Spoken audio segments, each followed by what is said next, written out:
Hi, I'm Owen from Bitesize Irish Gaelic and welcome to episode 7 of the Bitesize Irish Gaelic podcast. Even if you're alone learning to speak Irish or Irish Gaelic outside of Ireland, don't despair. Rest assured that there are thousands like you across the globe, all interested in tapping into Ireland's native culture. And for all about this podcast, go to bitesizeirishgaelic.com/podcast. And today I'm joined by a very special guest, Mary Murphy, who's in Canada. Mary, how are you doing? Iontach. Tommy Iontach. Oh, anna what? Agus conasta an timeshare I Canada inniuv. I'm sure fuair agus báis daoniu ach is brátha mí. Níl sin rógána, yeah. Tá báiste an seo mar is gnáachach. Tá sé jazz go leor agus we're recording this right at the beginning of November, so it'll publish in the middle of November, but it was Iha Hauna last night when we were recording this and Halloween, so thankfully it was pretty quiet around here. We had some trick-or-treaters and I won't say scumbags, I just said scumbags, with fireworks, bangers and the like here in Limerick City in Ireland, but it was pretty quiet where we're living. Mary, was it a special day for you, Halloween, or do you Irishify up your festivities into Christmas time at all? Well, let's see, last night we own a recording studio and we are helping out some local artists. So we've been going down to a pub here once a month and recording some people, and that's what we did last night. And there was not as many people dressed up. I, of course, could not resist because I like dressing up, and I dressed up as our cat. So that was lovely. But we live very much in the country, so we don't get trick-or-treaters, unfortunately, because I love that whole part of it. We don't get it here. So give us a bit more of an idea. So I said you're in Canada. So whereabouts more on the map are you in Canada? We are on Vancouver Island, which is on the west coast, and it is off the mainland. So it's pretty much across from the Vancouver area, but it's on an island. And we're about midway up the island in the Comox Valley. It's quite beautiful. We actually came up here on tour many years ago and fell in love with the place.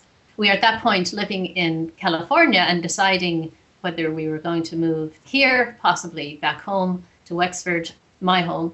And we decided, of course, here, mainly because my children from a previous marriage, we couldn't take them that far from their father. So we came this far. And that was 10 years ago. Wow, excellent. Yeah, really nice. I could imagine if I made it to California to stay there, I think I would find it quite hard to move out of California. It'll be very interesting, actually, because there is this idea of what California is, and it is that in some ways, and it's not as mysterious and fabulous as the rest of the world thinks it is. No offense to Californians. I have loads of friends there, and it's aesthetically gorgeous. So just to back off a bit, because you said you're touring and stuff, so Mary is a songwriter, a singer, an author of at least one novel and multiple books. So Mary, you mentioned as well that you're from Wexford, so give us a bit of your background. You're from Ireland, so how come you ended up in Canada? Let's go back a bit. Oh, gee, all right, so reversing many years. Well, like many people in Ireland, the economy being what it was, I had an Uncle Dermot who had moved from Ireland over to New York City, and he got a job in a very famous pub there, bar as is known, and he asked my father if he would like to come and work there. So he sponsored my father, very much like the typical story of one person coming, the rest following. So he took that. A couple of years went by. My mother and the 6 children also went to New York City. That is how we ended up back there. But I was actually born in Waterford because I was a problem birth. Same here. Oh, really? You were born in Waterford or you were a problem?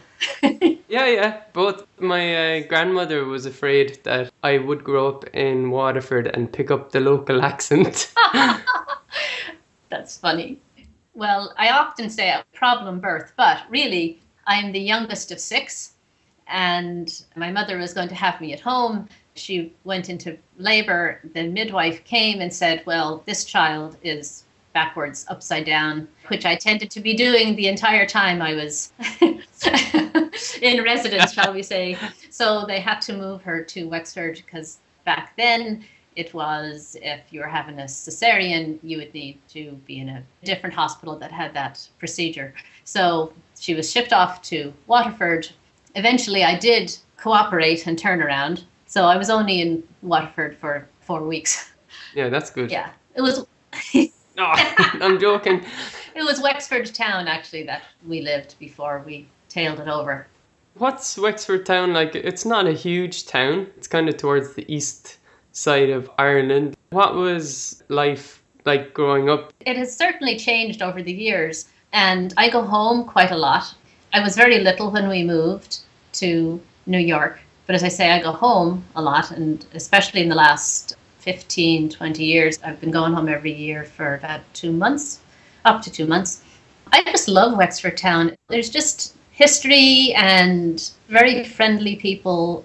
The water is so pretty. It just feels comforting and comfortable for whatever reasons. Is it just because I like the town, or is it because I was born into it, so to speak, and there's a familiarity on some other level? Forgetting Lala about it. Forgetting California about it. I know what you mean, yeah. So, Mary, I didn't realise that you spent so little kind of bulk of your time in Ireland. Did you grow up always feeling Irish and being an Irish person? I would have to say yes to that. When we moved to the States, we were a very insular family, first of all. So it was like taking our home with us, which is a very much an immigrant story, I'd say. Our social life revolved around my uncle Dermot, who, as I said, had moved over, and my mother's sister Una and her husband Tom also had moved over. So they were our unit, right? We were all a unit. And we would sing, we would have, no matter what happened, Sundays was a time of, we'd get together and have a meal and sing songs, you know, Kevin Barry or Roshi the Fachawalia, whatever. I was definitely brought up with the music. My sisters, of course, were a great influence. And actually, probably the best way to describe it is my mother decided to become a US citizen. And she literally lined us up on a couch and said, all right, I'm becoming a citizen. Would you like to become one? And first, I thought, how fabulous that she even asked us. You know, I think many parents would just make an assumption and make all of you become a citizen. And in the States, up until very recently, you could not have dual citizenship. So she lined us all up. A couple of people said yes, they'd become citizens. I, being the youngest, was the last to be asked. And she loved to tell the story that I looked very adamant and quite annoyed and said, I will never become an American citizen. I'm an Irish citizen, and Ireland one day will be a big shotty country and people will want to flock there. And when that day comes, there I'll be. And did Ireland as a country feel like this kind of point of poverty for you? So because you immigrated during a bad economic time, did you always have that feeling about Ireland? About poverty? Mm-hmm. Did you always have that feeling of maybe a bit of poverty of Ireland because you left in those economic times? Yeah?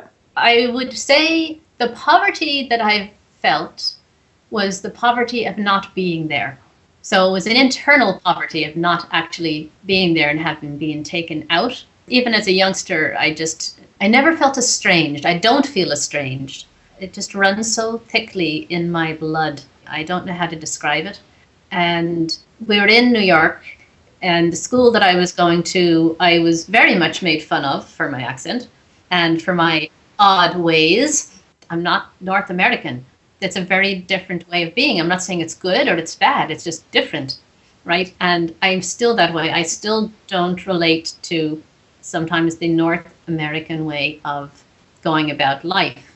And in school, I definitely was made fun of for my accent and for the way I would say things. Like I still say H, and the nuns would actually stand me in front of this room and make me talk, and then people would laugh. I always thought they were laughing at me. But as it turns out later, I did find out that people actually liked it, but I took it as maybe it was a shameful thing that I had this different way of talking and different way of being, right? Because you're a child.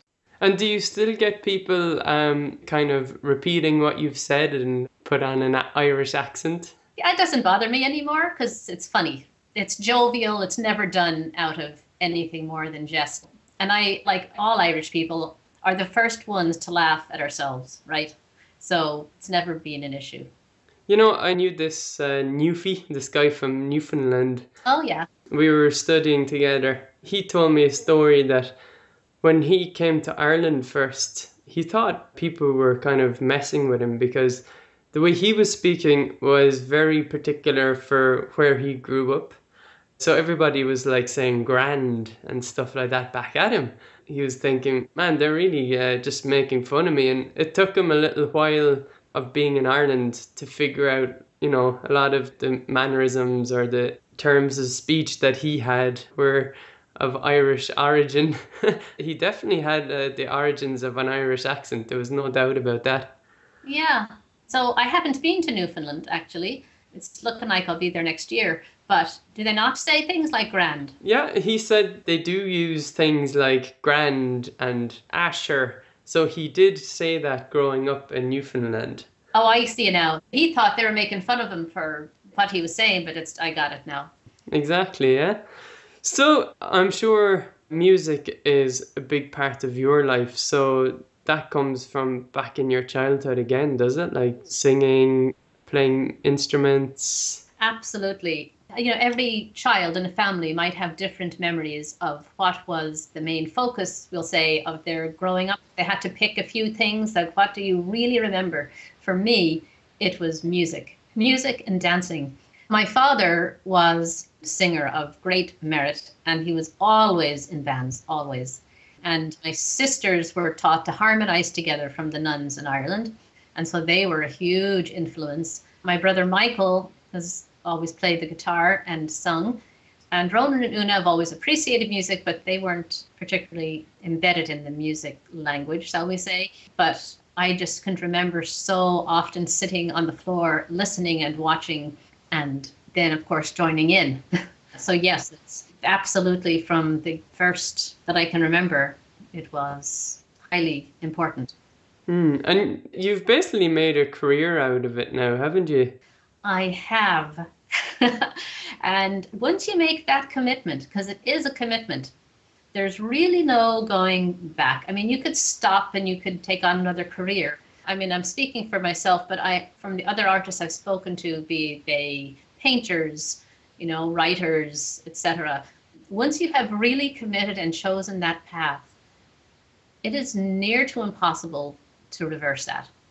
It becomes sketched or something that's who you are. It becomes who you are, really. To this day, I cannot go to a concert without thinking, oh, do you know what harmony would be fabulous there? You know, editing, constantly editing. And do you do Irish songs and music, or a bit wider than that, or what do you do at your concerts? Well, our shows would definitely be the Irish. It would be mostly songs in the English language, but also some in the Irish language.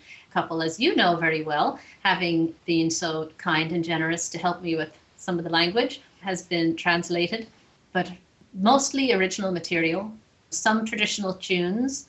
But I do have quite an array of material that I've written that has nothing to do with Ireland at all. It has a country feel or a swing feel. As a writer in general, I was interested not only in my Irish roots, but also in listening to and reaching for other musical forms. But for the shows, it is Irish oriented. And then I play my whistles and a little bit of percussion. And then my husband, Paul, is a phenomenal guitarist. Phenomenal. So it'd be really cool if in the show notes of this podcast, maybe we can stick in that song you'd been working on. How about that? Which one would that be? There's one with Listin Varna, right? Oh, yes, right. Yes. Fantastic. Excellent. So you were talking about taking on different like flavors of music. Like, I'm just wondering, back to the cultural side of things, like you were obviously very Irish. You were an Irish person who grew up abroad much of your time. But were there things in North American culture that you latched onto as well? Well, the first thing again to say is the music. I've always been really interested and drawn to swing kind of things and Appalachian kind of music, which of course is partly derivative of Ireland. And country music, but I'm not talking about people with their trucks and their dogs. Patsy. Your wife didn't leave you. Yeah, exactly. I didn't know I had a wife, but thanks for letting me know. I'll get in touch with her again. Patsy Cline and Etta James and a lot of other artists that are failing my memory right now that I just have always loved. And so I kind of was drawn to that. And Mary, just more recently then, I know that you had trouble with your voice. So tell us about that. I think that you were kind of banned from singing for a while. I was, and saying that I'm banned is kind of the interesting way of putting it, being a singer. I'm banned from the band.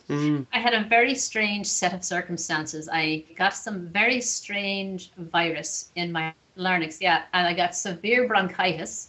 And on top of that, it was a time when I had lost my mother not that long ago, and then my sister Eileen, she also passed away. And it was just, I hate using this term. I hate it, but I'm going to use it. It was a perfect storm. And I have literally lost my voice. I ended up going to specialists and having tests done because we were hoping it wasn't something very serious, which thankfully it wasn't. But serious enough that I was banned from singing. It will be close to a year by the time it's all said and done. And very interesting to all of the listeners, this one speech pathologist, who was a lovely woman, said, the reason it's called a lump in the throat, and you're all choked up. When you have a lot of emotion, be it sadness or grief or anger, there is that thing that happens in your throat and it constricts, and that on top of everything else from grief has probably caused everything to go, that's it, we're taking a break. But as I said, I've been keeping positive about it. It actually was amusing at times, I have to say, because I had to go at one point 6 weeks without uttering a word. So I would go around with a pad of paper and a pencil, and we'd be sitting with, having a conversation with people, and someone would say something, and I'd think, oh, there's something I'd like to discuss. So I'd go on, and being a writer, I'd write this very, what I thought, interesting, grammatically correct, little antidotes in my thing, and then I'd hold it up, and the conversation would have totally turned to something else. So I'd throw the pencil down and go, But And did you find that you did more writing during that time, or what did it feel like? That's a great question. Yes, I did actually. I decided this past summer, since I was not able to do any touring, that I would create a children's literary program at the library, which I have done before, but this was taking it a little farther. And I did. I wrote several children's stories and also created videos for those stories. And they are all on my website. It's all about different characters, and my writing style for children is very focused on vocabulary expansion through the storyline context and how to solve problems through cooperation. But it's all around good fun and great characters, though. I think I love my characters. So I'm not saying that because I wrote them, it's because they came to me. I don't see my characters being mine. They're just these characters from the muse who like me enough to let me write. One of the characters this summer that came out that I just love is named Johnny Waddles, and he is a mallard duck who, when he was born, he was terrified of the rain. But he grows up into be a very wise duck, and he becomes an advice doctor. I like it. And the sean-knuckle, the old Irish phrase that's coming to mind is ní hé lá na báistí. So for the people listening, that means the day of rain is not the day for the children. And the way the grammar works out, the word báistí and báistí, that's rain and children, just spelled a bit differently. So it's always a nice little sean-knuckle. Ní hé lá na báistí. So we get a lot of rain here in Ireland, so you can use that quite often, actually. I can't wait to use that. That's lovely. I'll make sure to put you in the credits. With your little Liam, when he's a little bit older, you'll probably write him a few little stories. Oh, interesting, yeah. I don't know how creative I am, but we'll see. Before I forget to say this, I've listened to your podcasts and I have been interviewed numerous times, and you're a fabulous interviewer.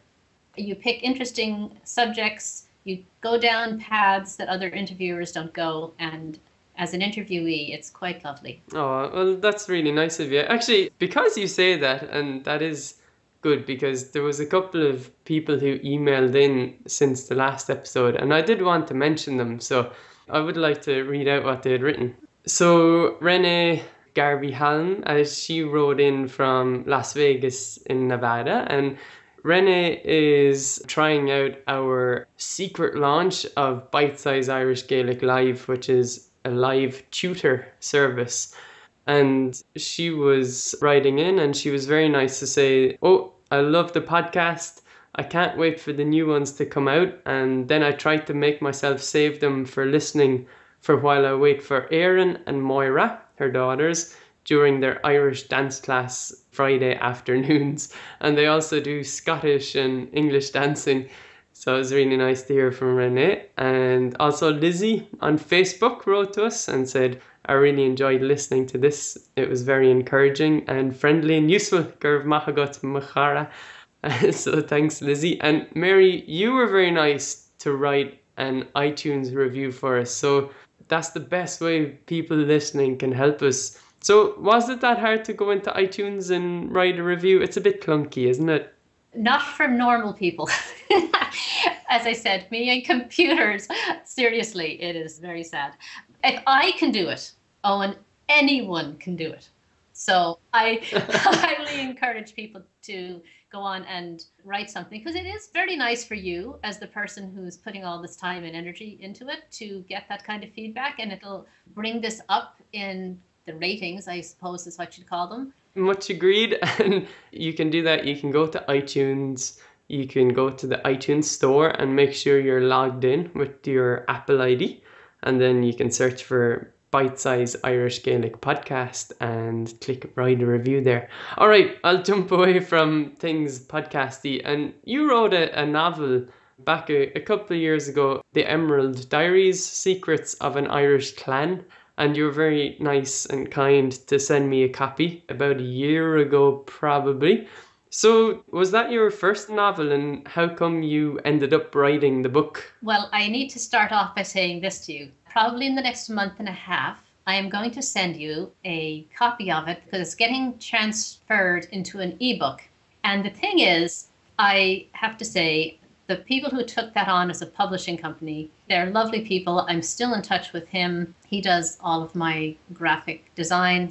But the copy editing of that book was very horrendous. I have gone back in, I have edited it, I have someone else looking at it, and it is being copy edited, meaning there was a lot of errors in punctuation and that. And actually, a wonderful thing is some of the Irish in it. It's obviously mostly English language, but there's some Irish things in there. And I, since working on my Irish, have been able to go in and go, oh my God, I never put a fada over the A's, or whatever it was, you know. Owen will be just absolutely mortified when he opens this book. So you will get a corrected copy. Actually, it started out as a short story I wrote for my mother's upcoming 90th birthday. And the characters, as I said, they just started arriving, and I had to try and keep track of them all, and I had to shush some of them because I was like, okay, I'm dealing with this character now. All of you have to wait. It was just a snowball, and it just took me down these paths that I wasn't expecting. And as I said, again, I had to take all of the characters and let them all speak, even if there were things within that character I personally didn't like. You know, or I would think, I would never do that. Please don't do that. But I had to listen to the characters and let them tell their story. And as I do believe, as a writer, you have to remove yourself from the process enough to let the characters speak. The book is really stories within stories within stories, but there's a thread of this heirloom that I wish existed that gets handed down through the females. So that's the basis of the story. So it's contemporary Ireland back to the Tuatha De Danann and this, I call it a Mowbray, just a name I made up. And I've gone back and corrected the fada over the I at the end of that in this copy editing. And tell us, so you said the story begins in contemporary Ireland, or give the listeners a bit of background. How does the story play out, or what's the gist of the book itself? I guess the gist or the underlying sense that I wanted to bring forth was the importance of family. The importance of that connection, be that alive or the people that have passed before us, our ancestors. That's very important to me. As a matter of fact, I have in my office here photos of my grandparents and my great-grandmother. And when I am practicing my whistles, I stand in front of the photographs and play to them because it makes me feel good, makes me feel connected. So I'm very connected to the whole idea of family and the past as well as the future. But that's where this idea started, really, once I started into it, is how can I connect to my own past? There's some self-referential things in there, or wishes that I had, and there's some stories that I have brought forth from my own family and turned into characters in the book. So to bring us back to Ireland a bit, like you said you traveled to Ireland quite a bit, or you get to spend a bit of time here. So what's it like for you now when you visit Ireland? Have you seen changes in Ireland? Does it make you think about your life back in Canada? How does that play out for you? Of course, it's changed over the years. I mean, dramatically so. There's some parts of it that I love. Well, Dublin, of course, it's a fabulous city. It has certainly changed. There's such a broad base of immigrants and changes there that are fabulous, I have to say. There's also things that I see that I think, sort of sad. Some of the old Ireland has passed, but that's part of life, right? Things move forward. And the world is now one community for the most part. So you're going to have influences from that. And for me, mostly when I go home, it again revolves around family because I don't get to see them. So for me, that's my main focus. We're trying to get home, probably not this coming year, although we'd love to. But finances being what they are, and me having lost a year's work, it's been tough. And it's going to be very odd going home this time because my mother and my sister will not be there. I can't even fathom landing on the soil and not having them standing there when I come off the plane. Now I have two brothers and loads of family, and I cannot wait to see my brothers. I'm just saying it's just so different that it's going to be very strange to not have that.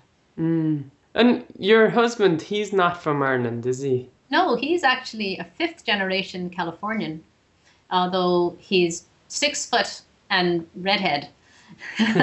He likes to call himself the conquering horde.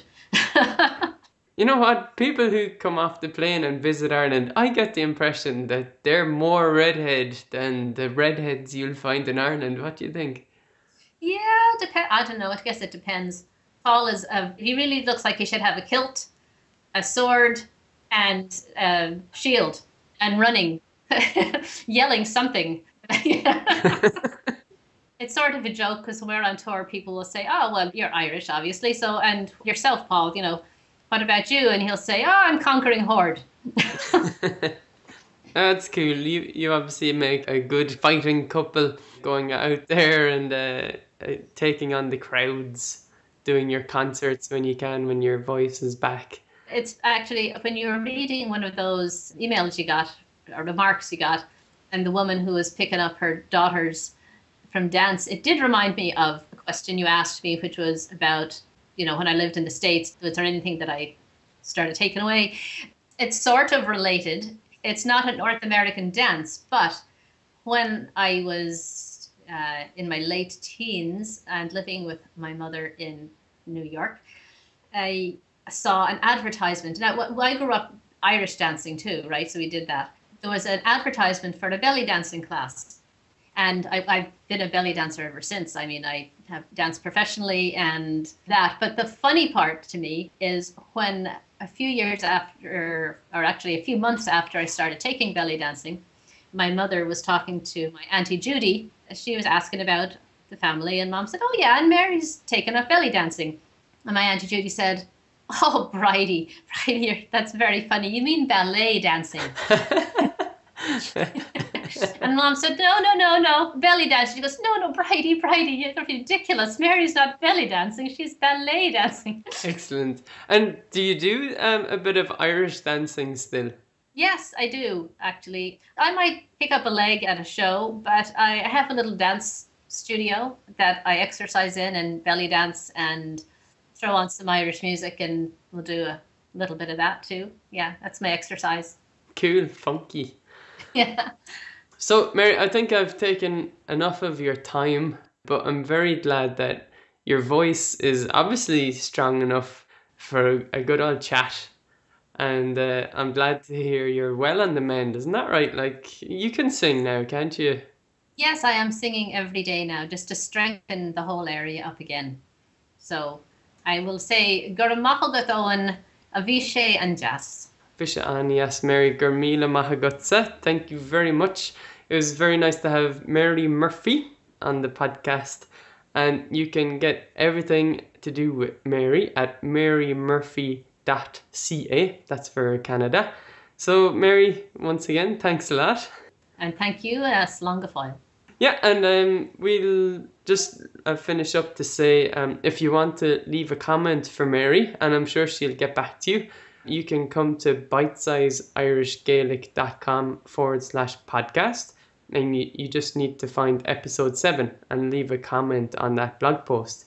If you're loving the show, like we said before, it's not that hard to go to iTunes, and I'd love to see your review. So come on to iTunes, find Bite Size Irish Gaelic Podcast, and do leave a 5-star written review.